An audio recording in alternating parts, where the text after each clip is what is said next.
Boa tarde, galera. Esse é mais um Drops do Peregrinos e hoje a gente vai refletir sobre os frutos do Espírito. Esses dias eu estava meditando sobre as bases da segurança de nossa salvação lá na célula da minha igreja. É um grupo de estudo e evangelismo que a gente tem todo domingo ao meio-dia.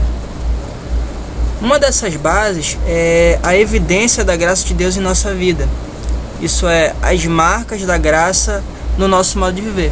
Trocando em miúdos, quer dizer que se somos salvos, nós temos que estar experienciando a operação do Espírito Santo na transformação da nossa vida. Isso significa também que se alguém se diz salvo, mas não tem vivido essa transformação, provavelmente não está tão salvo como pensa.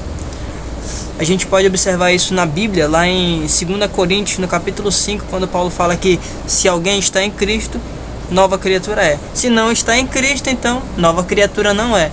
Logo, o estar em Cristo gera em nós o ser uma nova criatura. Pois bem, meditando nisso, a gente chegou lá em Gálatas capítulo 5, onde a gente encontrou um diagnóstico do apóstolo Paulo sobre a orientação do Espírito com relação a esse assunto. O fruto do Espírito de que esse capítulo fala é uma forma de identificar essas marcas da graça de Deus em nossas vidas. E não é a única passagem, é claro. A gente vai encontrar Paulo falando sobre isso lá em Colossenses capítulo 3, lá em Romanos 12, e vamos encontrar também isso lá em Efésios. Está espalhado no Novo Testamento alguns diagnósticos com relação a essas marcas, mas vamos fixar hoje em Gálatas 5. Pensando nisso, nessa questão, surgiu mais uma pergunta no nosso meio que fez a gente pensar um pouco mais além disso. Como se manifesta o fruto do Espírito? Será que só é receber Cristo e automaticamente eles vão ser visíveis na minha vida? Pensando nessa pergunta, a gente chegou a algumas conclusões lá na célula. O fruto se manifesta em tempo oportuno à frutificação. O que significa isso? Observe bem o que Jesus fala lá em Mateus capítulo 5, no versículo 38 até o 48. Eu vou escolher um recortezinho e a gente vai conversar sobre ele. Ouviste o que foi dito? Amarás o teu próximo e odiarás o teu inimigo. Eu, porém, vos digo, amai vossos inimigos e bendizei o que vos maldizem. Fazei bem aos que vos odeiam e orai pelos que vos maltratam e vos perseguem, para que sejais filhos do vosso Pai que está nos céus. Gramática, né? Vamos seguindo aqui. O que significa isso? Que a marca de um filho de Deus é agir como pai. E esse agir como pai é o fruto do Espírito. Só que observe uma coisa: amar a quem te ama, segundo o que Jesus falou, é uma coisa totalmente natural. Por isso que ele fala no final: não fazem os publicanos também o mesmo? Agora, amar aqueles que te odeiam, amar aqueles que te perseguem, isso é sobrenatural. Isso significa o quê? Que o fruto do Espírito ele vai surgir quando houver um tempo oportuno, ou seja, você vai despertar o fruto do amor, vai expor o fruto do amor quando houver alguém te odiando. Você vai expor o fruto do Espírito na fé quando as circunstâncias adversas estiverem te oprimindo. Porque amar numa situação favorável é normal. Amar quando se é amado é normal. Mas amar quando se é odiado é algo sobrenatural. É algo que só o Espírito Santo pode fazer brotar no nosso coração. E é isso que Jesus está falando. E é isso que Paulo está explicando. O fruto do Espírito, ele vai ser manifesto em situação oportuna, em tempo oportuno. Quando o seu irmão ou o seu amigo disser, eu te odeio, e você vai olhar para ele e falar, eu te amo. É nesse momento em que o fruto vai estar aflorando em ti, vai estar sendo exposto. Mas vamos seguindo mais à frente para a gente entender um pouco mais sobre isso. O segundo ponto que a gente pensou: o fruto só se manifesta quando ele já está dentro de nós. Aí é que entra a coisa. Apenas pessoas que nasceram de novo podem ter o fruto revelado em suas vidas. Isso porque se trata de um trabalho do Espírito Santo em nosso interior. Não existe nada de carnal nesse processo. É algo de natureza totalmente espiritual.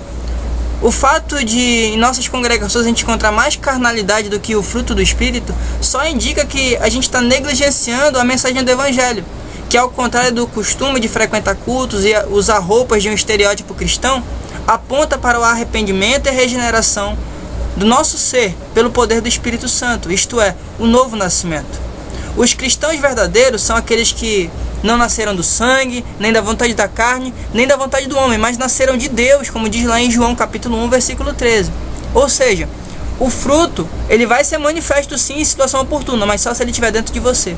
E como é que ele vai estar dentro de mim? Quando você nasceu de novo. E como é que eu vou nascer de novo? Se arrependendo.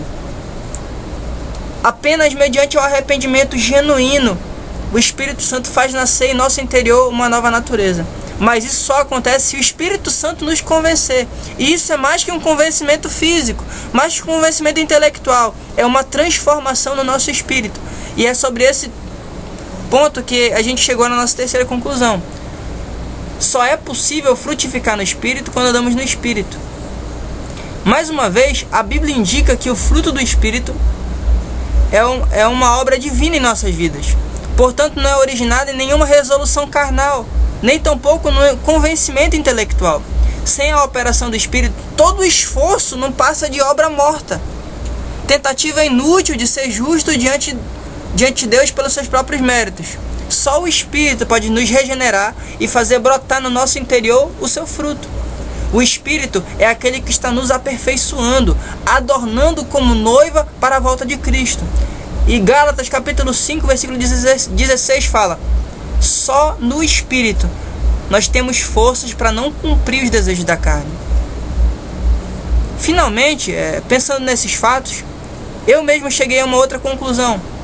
A participação humana no processo de amadurecimento do cristão é entender sua dependência do Espírito e estar disponível a andar na direção indicada por ele. Dessa forma, o progresso da nossa vida cristã não é de maneira nenhuma um mérito nosso. A prova disso é que, na medida em que deixamos de ouvir o Espírito e andamos segundo o nosso próprio entendimento, nós estamos nos afastando de Deus. A gente pode encontrar algo que sustente isso na Bíblia, lá em Provérbios capítulo 3, versículo 5, e no capítulo 14, versículo 12. No 3 e 5, o Senhor fala o seguinte: confia no Senhor Deus e não te estribes no teu próprio entendimento.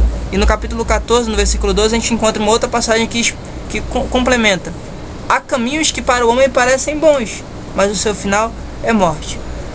Bom, querido, pense nisso. Pense na sua dependência de Deus e pense nessa frutificação. Busque no Espírito ser uma nova criatura. Se arrependa, não vive em obras mortas. E aprenda a se humilhar, porque tudo vem de Deus e nada de você. Paz seja contigo, uma boa tarde, o Senhor te abençoe. Amém.